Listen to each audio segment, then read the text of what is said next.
ئیمانمان بەوە بێ کە تەنها ئەو پەرستراوی حەق و شایستەی پەرستنە، تەنها ئەو شایستەی ئەوەی سوژدەی بۆ ببەی، تەنها ئەو شایستەی ئەوەیە هانای بۆ ببەی، پشتی پێ ببەستی، داوای لێ بکەی، زەلیلی بۆ بنوێنی، سوێندی پێ بخۆی، احتیکام بۆ شەرعەکەی بکەی، بەس خۆی جگە لەو کەسی تر شایستە نییە.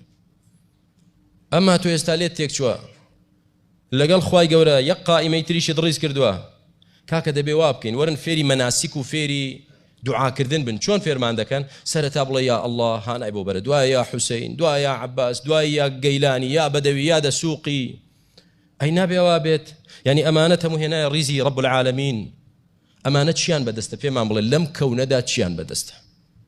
کامیان توانی ڕێگری لە مردنی خۆی بکات؟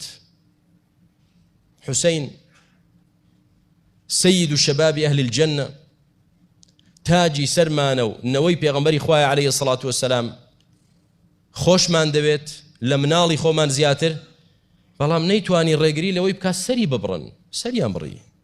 دەتەوێت چی بۆ تۆ بکات؟ دەتەوێت چیت بۆ بکە؟ عەلی ڕەزای خوای پەروەردگاری لێبێ خەواریجە تەکفیریەکان شەهیدیان کرد، نەیتوانی خۆی بپارێزێ، دەتەوێت تۆ بپارێزێ، چی بۆ تۆ بکە؟ و بە هەمان شێوە پیاوچاکان و ئەولیا و چێوچێ.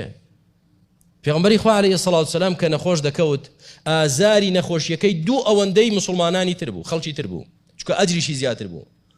ئەو چارەسەری نەخۆشی خۆی پێ نەکرا، چارەسەری نەخۆشی تۆ دەکا بچیتە سەر قەبری پێغەمبەری خوا عەلەیهی سەڵاتو وەسەلام و یا بچیتە سەر قەبری پیاوچاکێک، وەڵا هانامان بۆ داوات لێ دەکەین و بەشک و شیفای نەخۆشەکەمان بدەین، یا بەشک و ببیتە واستە بۆمان لای خوا و ئەم جەهالەتە لە دینی خوادا نییە، لە دینی خوادا نییە. ئەمە دینی مشرکینە، دینی ئەبوو جەهل و ئەبوو لەهەبە، دینی ئیسلام نییە بە هیچ شێوازێک. دینی ئیسلام دینی تەوحید، دینی ئیسلام وإذا مرضت چێ يشفيني فهو يشفين، کە نەخۆش کەوتم رب العالمین شیفام دەدا. والذي هو يميتني ويحيين، ئەوەی دەمرێنێ، ئەوەی دەمژێنێ، ئەوەی ڕزقم دەدا، ئەوەی سرم دەخا، ئەوەی بەرزم کە، ئەوەی نزمم کە، ئەوەی دەوڵەمەندم کە، ئەوەی فەقیرم کە، ئەوەی بەهانام بێ. تەنها الله. دینی ئیسلام دینی تەوحید.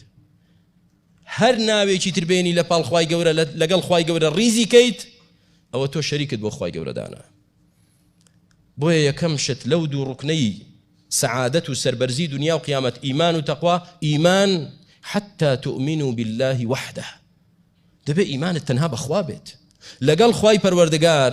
ئیمانم بە پەرستراوێتی هیچ یەکێکی تر نییە، بیپەرستم و هانای بۆ بەرم و سوزدەی بۆ بەرم و داوای لێ بکەم و ڕەجای ڕەحمەتی بکەم و لە عقوبەی بترسم و ئەبەدەن. لا إله إلا الله بس، حتى تؤمنوا بالله وحده. ئەمە ئیمان بوون بەخوا.